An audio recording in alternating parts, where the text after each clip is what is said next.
Hola, mi nombre es María Marta Piscors, yo soy médica de la sección Neurogastroenterología del Hospital de Clínicas y hoy les voy a hablar sobre enfermedad por reflujo gastroesofágico. Y para ello lo primero que vamos a hacer es definir qué significa enfermedad por reflujo gastroesofágico. Y a lo largo de los años hubo diferentes consensos donde se definió de distintas formas a la enfermedad por reflujo gastroesofágico, hasta llegar a la definición más actual, que es la presencia de síntomas o complicaciones resultantes del reflujo del contenido gástrico hacia el esófago, la cavidad oral, incluida la laringe o los pulmones. Y en cuanto a la epidemiología, tenemos que decir que la enfermedad o los síntomas de reflujo en nuestro medio son sumamente prevalentes. Este mapa refleja lo expresado en una revisión sistemática publicada relativamente recientemente, que resume los trabajos más importantes hechos a nivel mundial, y vemos que Argentina tiene una prevalencia alta, de las más altas, así como en Estados Unidos. Este es el trabajo que ya se publicó hace unos años, en el 2005, donde se usó un cuestionario validado de síntomas de reflujo gastroesofágico y se lo administró a personas de diferentes partes del país, y se observó que la prevalencia de reflujo frecuente es del 23,1% en Argentina. Asimismo, en cuanto a lo que son los hallazgos endoscópicos, o sea, pacientes con síntomas a los que se les hace una endoscopía digestiva, la mayor parte van a tener una variante que se llama no erosiva, o sea que la endoscopía va a ser absolutamente normal. Un 35% van a tener formas erosivas, o sea, vamos a ver en el esófago como consecuencia del reflujo la presencia de erosiones, aunque la mayor parte de este grupo de pacientes van a tener formas leves, y un pequeño porcentaje, un 5%, van a tener lo que se denomina esófago de Barrett. En cuanto a las manifestaciones clínicas, existen una serie de síntomas que se denominan típicos o característicos de reflujo gastroesofágico. Ellos son la pirosis y la regurgitación. Y esto es muy importante tenerlo bien claro, porque la sospecha clínica comienza a partir del interrogatorio o de las molestias que el paciente nos va a referir. Entonces esto tenemos que conocerlo a la perfección. Pirosis es la sensación de ardor o acidez retroesternal. Y regurgitación es la sensación de que vuelve el líquido hacia arriba, hacia la boca. Por otro lado, el dolor de pecho, luego de haber descartado patología cardiológica, puede ser un síntoma de reflujo. La disfagia, que es otro de los síntomas que tienen que ver con patología esofágica, puede ser un síntoma de reflujo no complicado, pero su presencia requiere hacer estudios exhaustivos a fin de descartar otras entidades como las estenosis, la malignidad y los trastornos motores del esófago. La disfagia es un síntoma de alarma que requiere una evaluación especial. Pero los síntomas típicos de reflujo son la pirosis, la regurgitación y, en una segunda instancia, una vez descartado lo cardiológico, el dolor de pecho. Y esta es la clasificación de Montreal de reflujo gastroesofágico. En este consenso se dividió el espectro de la enfermedad por reflujo en lo que son los síndromes esofágicos, donde tenemos los síntomas, los síndromes sintomáticos, donde tenemos los síntomas típicos y el dolor torácico, y los síndromes con injuria esofágica. Este es el grupo de pacientes a los que nosotros le hacemos una endoscopia digestiva y podemos diagnosticar estas entidades que tienen que ver con la endoscopia, como la esofagitis, las estenosis, el esófago de Barrett y el cáncer de esófago. Y por otro lado, tenemos los síndromes extraesofágicos, donde hay asociaciones establecidas, como el síndrome de tos por reflujo, la laringitis por reflujo, el asma por reflujo y las erosiones dentales. Y por otro lado, por último, hay algunas asociaciones propuestas con baja evidencia de que tengan relación con el reflujo, como bueno, la faringitis, la sinusitis, la fibrosis pulmonar y la otitis media recurrente. En cuanto a la fisiopatogenia, un elemento muy importante a considerar es la denominada unión gastroesofágica. Este es el sitio anatómico donde tenemos por un lado al esófago con su esfínter, que se ubica anatómicamente en el segmento inferior del esófago, el esfínter esofágico inferior, y por otro lado tenemos el hiato diafragmático o la crura diafragmática, y estos dos elementos, tanto la crura como el esfínter, conforman una barrera anatómica y funcional que evita que el contenido ácido del estómago pueda ascender. Cuando esta unión gastroesofágica es normal, o sea que hay una sinergia entre la fuerza del esfínter esofágico inferior y la crura diafragmática, existe igualmente el denominado reflujo fisiológico, que se da por un mecanismo denominado relajaciones transitorias de la unión gastroesofágica. Ese es el mecanismo principal.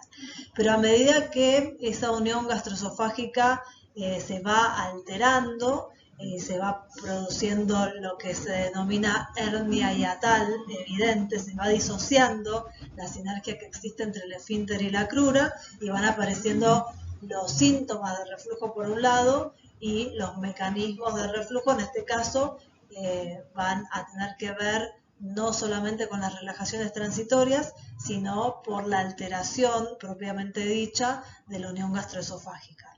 En este contexto hay otros mecanismos que se ponen en juego, como el acid pocket, que es el paquete ácido que atraviesa el diafragma en el periodo postprandial, y además puede existir una alteración en el aclaramiento, en el clearance esofágico del ácido. En estos casos aparecen síntomas que ya denominamos previamente, la pirosis, la regurgitación, el dolor de pecho, y pueden aparecer también injuria de la mucosa esofágica. Hay algunos factores que son desencadenantes o exacerbantes de esta situación del reflujo. Uno de los más importantes es la obesidad, ¿sí? La obesidad es un factor que, ya sea por un aumento de la presión intraabdominal, así como por la liberación de mediadores inflamatorios que hacen que, por ejemplo, el esófago de Barrett pueda progresar a una enfermedad más severa, es un factor muy muy importante en la génesis de la enfermedad por reflujo gastroesofágico. Otros factores asociados son el embarazo y, bueno, enfermedades del tejido conectivo como, por ejemplo, la esclerodermia. Este es un gráfico que resume de alguna manera los mecanismos que pueden llevar a que aparezcan síntomas de reflujo gastroesofágico. Entre ellos está la motilidad esofágica, la hipersensibilidad, la alteración de la barrera antirreflujo, que en su mayor expresión es a través de una hernia hiatal, los factores desencadenantes como la obesidad, el embarazo, el retraso en el vaciamiento gástrico y el ácido pocket. En este gráfico lo que estamos viendo es uno de los mecanismos productores de reflujo, que son las relajaciones transitorias de la unión gastroesofágica. En esta imagen estamos viendo un trazado de manometría esofágica de alta resolución, donde vemos que se interrumpe la presión del esfínter y esto provoca secundariamente el ascenso del contenido gástrico hacia el esófago. El acid pocket es otro de los mecanismos generadores de reflujo y tiene que ver con el bolsillo de ácido que queda suspendido por sobre el contenido gástrico en el periodo postprandial inmediato, que provoca reflujo nocturno. Como les decía, la obesidad es un factor muy importante como factor predisponente o exacerbante de la enfermedad por reflujo por los siguientes mecanismos, tanto por el aumento de la presión intraabdominal como por el desarrollo de hernia hiatal, y además de esto, la grasa abdominal es un órgano metabólicamente activo que produce citoquinas proinflamatorias que puede colaborar en el agravamiento del esófago de Barrett en cuanto a lo que es la progresión al adenocarcinoma. En relación al diagnóstico, en primera instancia tenemos que tener en cuenta los síntomas del paciente.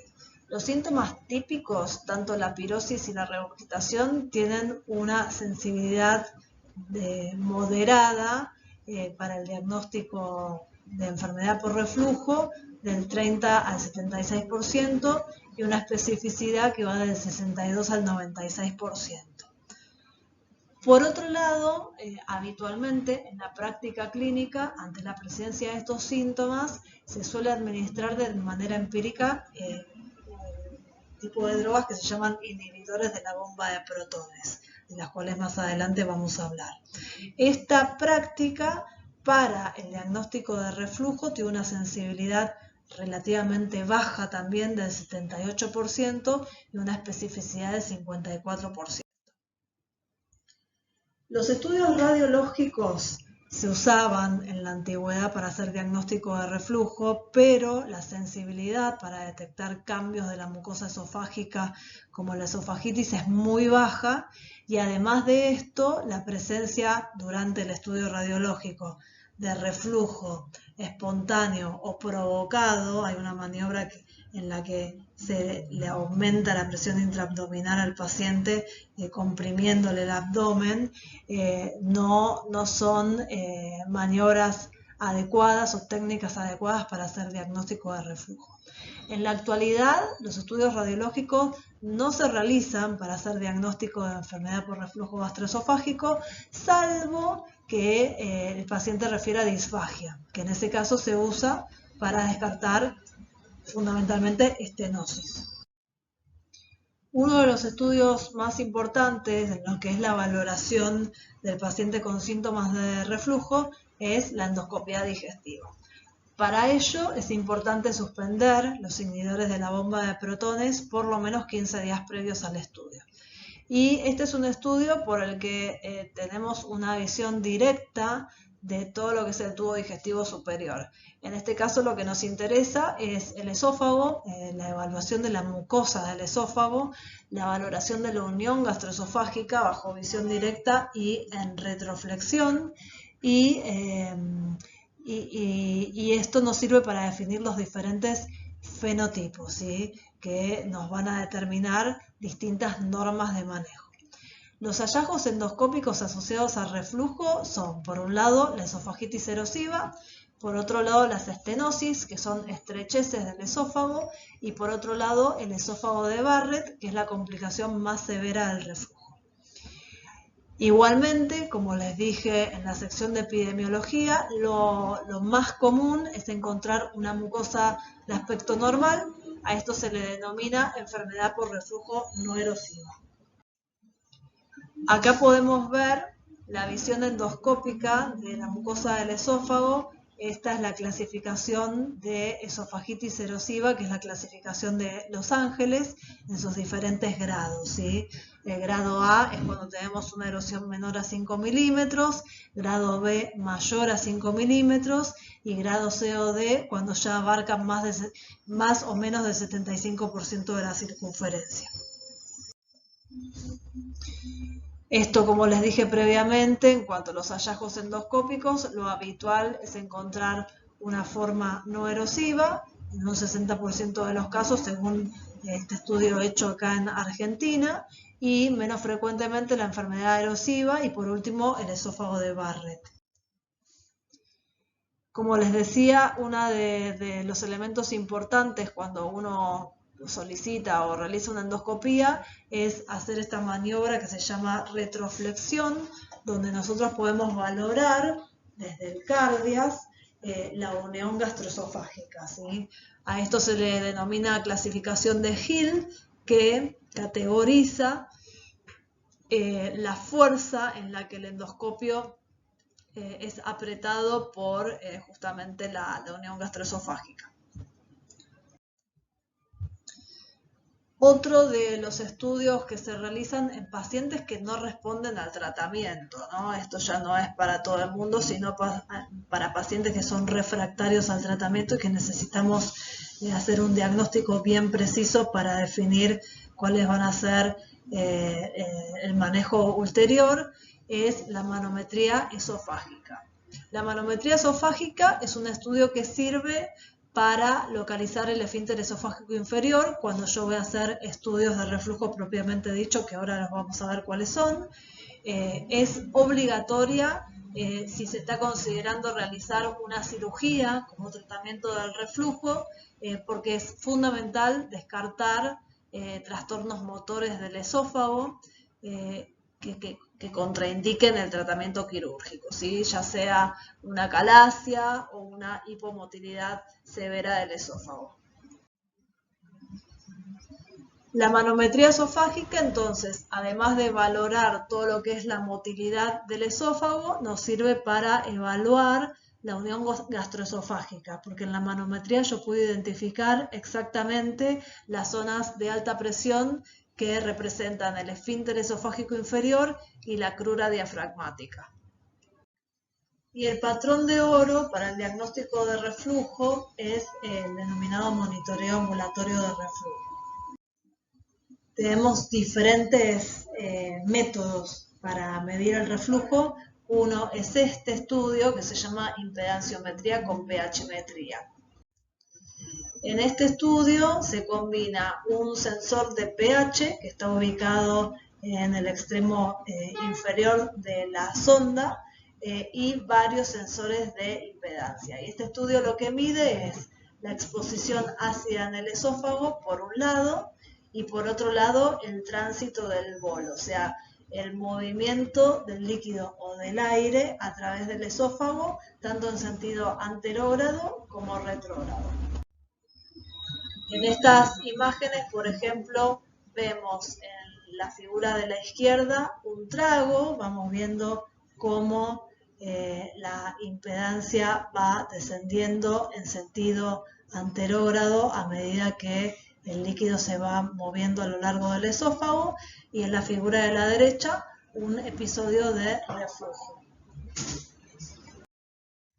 Y en estas imágenes vemos también con diferentes ventanas cómo se ve un episodio de reflujo ácido. En el canal de abajo de todo vemos en la imagen de la izquierda en formato de línea y en la imagen de la derecha en formato de alta resolución cómo es el canal de pH, ¿sí? Esto es un episodio de reflujo ácido porque el pH cae por abajo de la línea punteada que corresponde a pH ácido.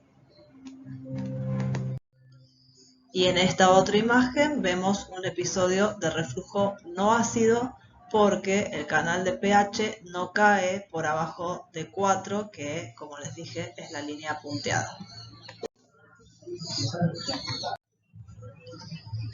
Por otro lado, otra de las modalidades existentes para estudiar a un paciente con síntomas de reflujo, otro de los denominados estudios para hacer el monitoreo ambulatorio de reflujo, es este que se llama cápsula inalámbrica.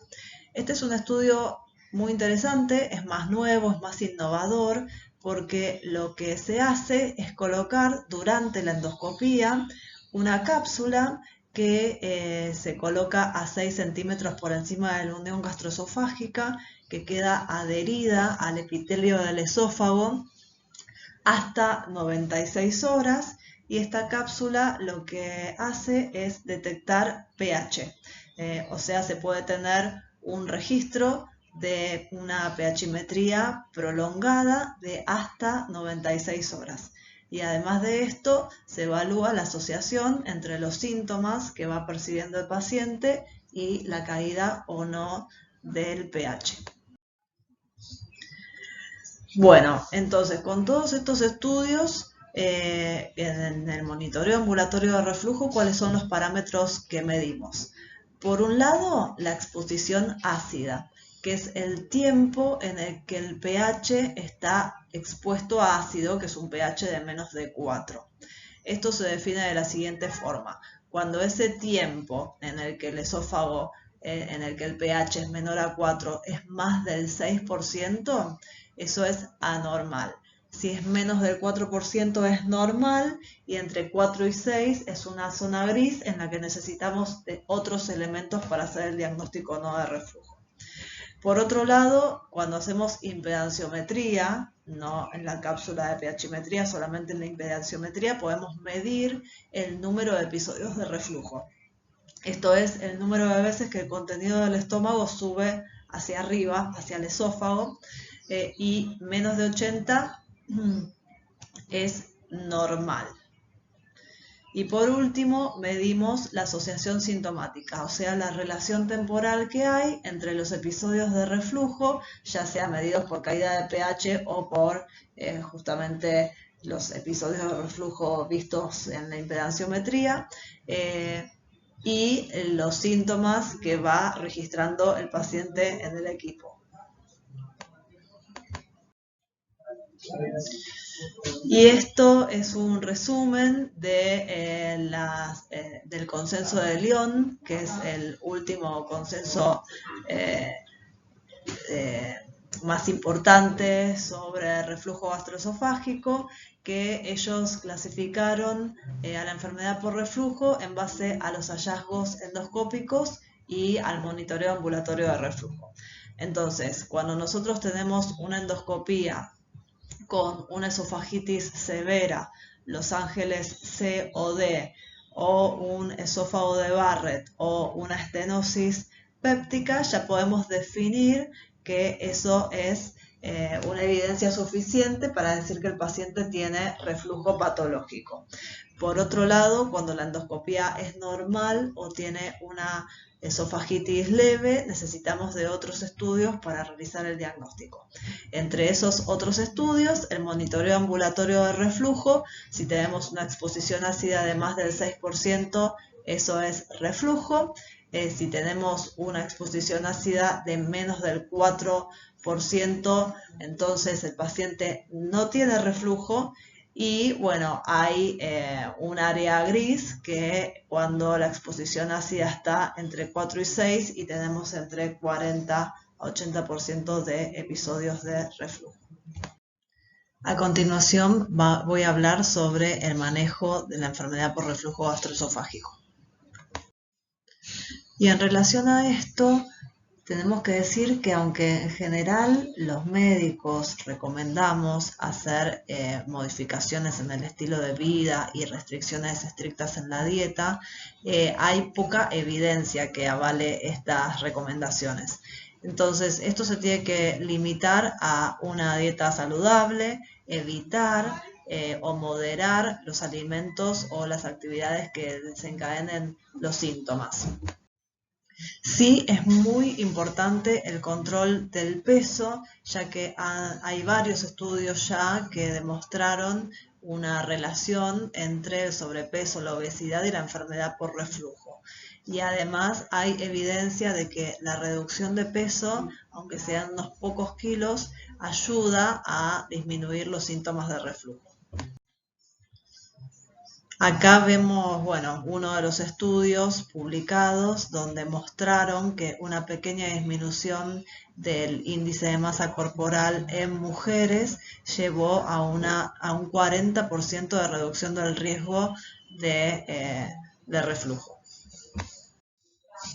En cuanto a los medicamentos, bueno, ya hay contada evidencia de que el grupo de los denominados inhibidores de la bomba de protones es superior a otros antiácidos como los anti-H2, entre los que están la ranitidina, que ya fue sacada del mercado por algunos efectos colaterales, y la famotidina, que se usa actualmente.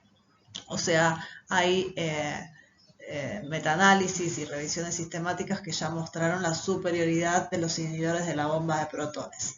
Estas son drogas que lo que hacen es actuar al nivel celular, inhibiendo la bomba de protones que participa en la generación del ácido clorhídrico. Actualmente hay 6 clases de inhibidores de la bomba de protones disponibles: el omeprazol, el lansoprazol, rabeprazol, pantoprazol, esomeprazol y el más nuevo, más novedoso, que es el dexlansoprazol. Y con respecto a cuál inhibidor de la bomba seleccionar para empezar un tratamiento en un paciente con síntomas de reflujo, esto es indistinto, ya que no se observó superioridad de un producto versus otro, sobre todo en la enfermedad no erosiva. Sí hay un leve beneficio en pacientes tratados con esomeprazol en cuanto a lo que es la enfermedad por reflujo erosiva, cuando hay esofagitis erosiva. Pero para la enfermedad no erosiva podemos elegir uno u otro. Sí, hay mucha variabilidad interindividual, o sea que puede ser que un paciente responda mejor a uno y no a otro inhibidor de la bomba de protones.